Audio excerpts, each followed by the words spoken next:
This is an emergency broadcast system. We have an important message from the government's MRF. After recent sightings of a large man dressed in overalls known as the Plumber, we here at the MRF have researched and documented these creatures to let you know what to do in case of an attack.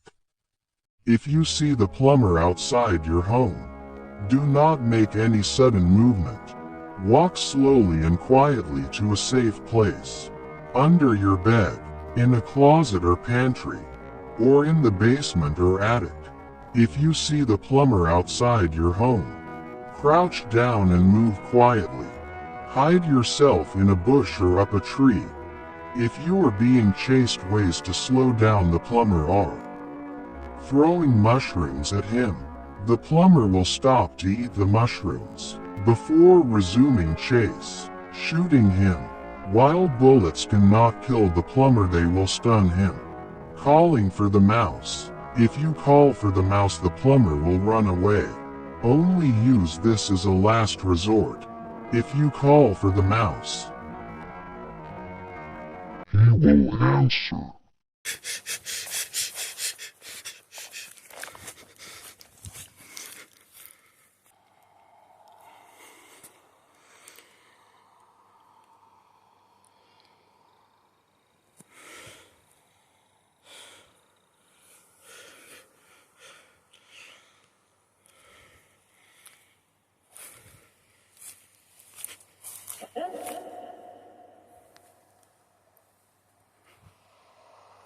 Oh,